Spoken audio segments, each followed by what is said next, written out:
Hello friends, welcome to FAQs on Sahaj Yoga. I'm Aparna Ganguly from Kolkata. I'm a Sahaj Yogini. और आज हमारे साथ जुड़े हैं श्री आशीष जौहरी जी फ्रॉम उज्जैन मध्य प्रदेश। जौहरी जी, आपका बहुत बहुत स्वागत है। आज का प्रश्न शुरू करते हैं।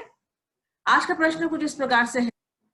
अक्सर देखा गया है जब सहजी लोग नए जुड़ते हैं हमारे साथ, तो उनके परिवार वाले कुछ मान नहीं सकते इसको, और या तो सपोर्ट देने की बात है, कभी कभी तो सपोर्ट तो छोड़िए, उनके विरोध भी चले जाते हैं। तो खास करके लेडीज लोगों को देखा गया है जो सहजनी है, जो देखिए अगर घर वालों ने मान लिया, वो लोग सारे मिलकर मेडिटेशन भी कर रहे हैं, लेकिन ससुराल में पता चला कि उनकी मान्यताएं अलग है और उनको विशेष वो प्रसन्न नहीं है कि बहू ऐसा कुछ नया ऐसा कुछ करे।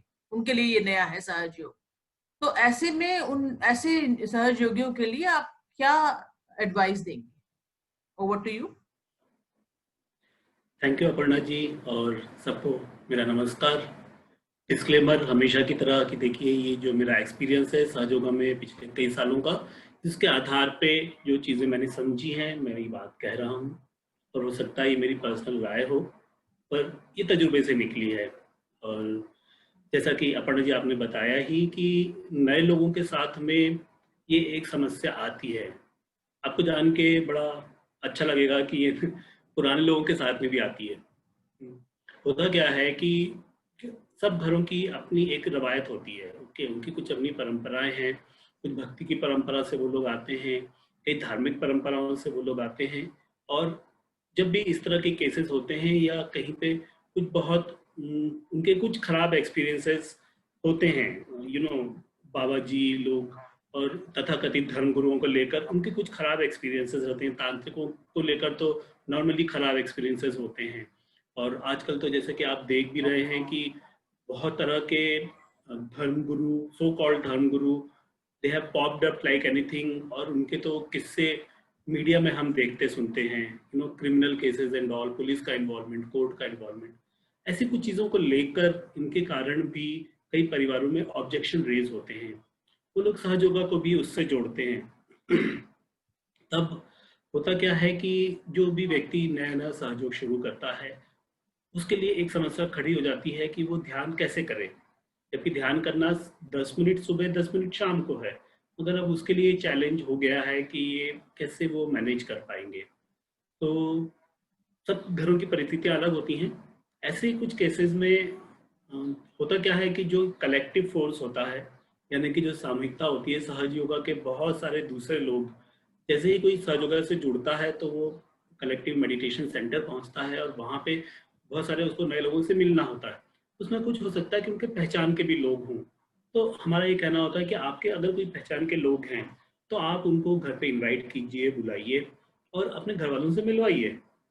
इस तरीके से जो घर के सदस्य हैं, पेरेंट्स हों या पति हो या पत्नी हो, वाइस वर्सा कुछ भी हो सकता है, तो वो लोग समझेंगे कि अरे आप कोई अलग अनोखी सी चीज नहीं कर रहे हो या आप कुछ गलत नहीं कर रहे हो। आप किसी ऐसे व्यक्ति के चक्कर में नहीं पड़ रहे हो जो कि फिजिकली मौजूद है वहां पे और आपको किसी भी तरीके से ठग सकता है या नुकसान पहुंचा सकता है। सहयोगा में तो बल्कि देखिए, हम श्री माता जी ने जो हमको पद्धति दी है हम उसको फॉलो करते हैं। हमारा तो यहाँ पे किसी व्यक्ति से कोई उस तरीके से मेडिटेशन की बात ही नहीं है। राइट, ये तो हमारे अपने अंदर की शक्ति है जो जागृत होनी है। दूसरी इंपॉर्टेंट चीज कि जो भी सहयोगा में जो भी आता है वो एक बात समझ जाता है कि यहाँ पे किसी तरह का कोई पैसा नहीं चलता है ना। यहाँ पे किसी तरह की कोई लेन देन नहीं है, कुछ नहीं है। हमको सहयोग को दूसरे से किसी से पूछनी चाहिए। हमने तो हमारे यहाँ पे कलेक्टर को भी आते देखा है और सफाई कर्मचारी को भी आते देखा है एक साथ एक ही सेंटर पे। ओके, तो सहज योगा सेंटर तो बहुत अलग जगह है, ये सीरियसली बहुत अलग जगह है। जो आते हैं वो ये बात जानते हैं। तो जो भी नए लोग आते हैं हम उनको यही समझाते हैं कि आपके अगर घर में किसी भी तरह का ऑब्जेक्शन हो रहा है तो सबसे पहले आप उसको विवाद में मत आने दीजिए। ओके, बहस मत करिए उसको लेकर, क्योंकि अभी उनके लिए वो चीज़ नई है। आप समझ गए हैं, आपकी शक्ति थोड़ी सी उठी है और आपके अंदर ही चेंज आ रहा है, आप मेडिटेशन की तरफ आकर्षित हो रहे हैं।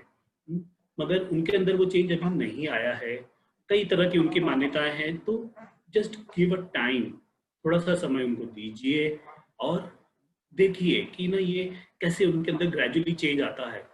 हमने सहयोगा के इतने साल में देखा है कि वो पत्नियां जो कभी भी सहयोगा में नहीं आई थी, वो कई बार 10 साल बाद सेंटर आई और आज वो पतियों के साथ में मेडिटेशन करती हैं। सुबह सुबह उठ के पति पत्नी 4 बजे मेडिटेशन करते हैं।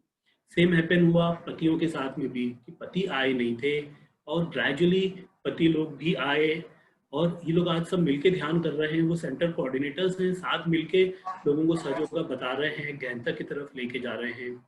और भी ऐसे हमने देखा, बच्चे आ गए, सास ससुर आ गए, माता पिता आ गए, रिश्तेदार आ गए।